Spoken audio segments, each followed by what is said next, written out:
Chris Lee, Blake Lovell, and Blayne Gilmer of Southeastern 14 here to do bold predictions for the 2023 football season. Today we get to the Tennessee Volunteers. Guys, we know Josh Heupel's offense gets all the love and Knoxville gets all the love. When we talk about Tennessee, all we talk about is that offense. Well, guess what? I said this a lot a year ago. I thought that defense was a little bit better than people gave it credit for being. And I look at this defense this year, they return a lot of dudes, especially in the secondary. And to add to my point about Tennessee's defense being underrated, Tennessee gave up 22.8 points a game last year. I'm guessing if I just asked you guys how many points did the Vols give up, you're going to remember some of the shootouts. You're going to remember South Carolina. You're not going to remember that defense as being a unit that showed up in some games last year. Well, guess what? I think this bunch gets a little bit better. I don't know that I'm going to call for the Vols to give up under 20 a game, but let's shave a couple points off of it. Call it even at 21. Say Tennessee gives up 21 points or less on average in its games this year. I think this defense was better than people thought a year ago. It gets a little better this year just because of experience. Blake, I'll turn it over to you. Well, I mean, look, I think it's an interesting number there. I mean, we talked about the schedule. Like, I don't feel like Tennessee has the worst schedule, outside of obviously games against Georgia and Alabama. But yeah, we'll see what happens with the defense. All right, I'm going back to the offense because we got to talk about the offense at Tennessee. I don't know if you guys know the trivia note, but it's been since 2015 since Tennessee has had a 1,000-yard rusher. And that would have been Jaylen Wright going all the way back to 2015. He rushed for 1,285 yards on 277 carries. And I don't know if you know this, but Tennessee's actually got a couple guys that could rush for 1,000 yards. I was going to just be like, which one do I choose from? But I mean, I was going to say, look, which do I choose from, right?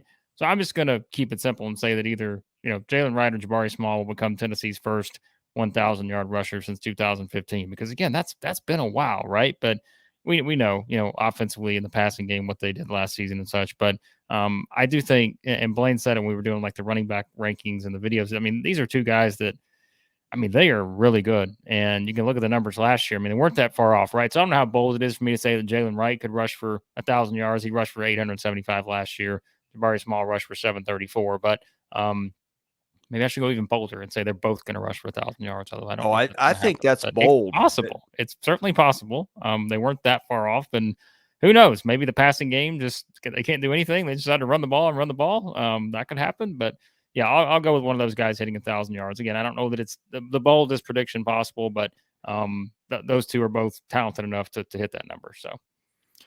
Blake, I think that's bold because they've got three really good backs and they split carries. I don't know that. Dylan Sampson, I think, ran for more yards per carry than any of them. Now, maybe he did it in more garbage time situations than the other guys did, but I think they got three good backs that are going to get so many carries. I think that may be the boldest prediction between mine and yours because I think that's going to be hard to get there. But at the same time, again, if Jaylen Wright had 875 last year, and I appreciate you supporting my bold prediction. I'm the one trying to downplay it. But, he had 875 last year, and here's a guy who can, break off for an 80-yard run at any time. So, it may take one or two more of those, and he'd get 1,000 yards. So, I'll still go with that. Again, I think I do feel like one of those guys hits that number this year because, who knows, right?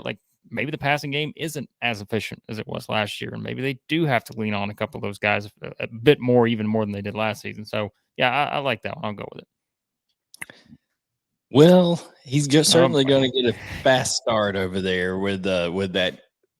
People talk about Georgia's schedule being easy. The first part of Tennessee's schedule is right up there. They ought to be 5-0 with no problem, not even a close game. Chris, if they allow more than 20 points in a game in the first five, I will be shocked to your defensive point, and they ought to rack up a lot on those teams.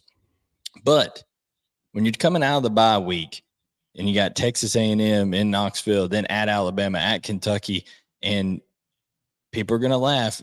Jim Moore Jr. has done a great job of that UConn program, taking them from absolutely nothing to a team that is at least a respectable college football team.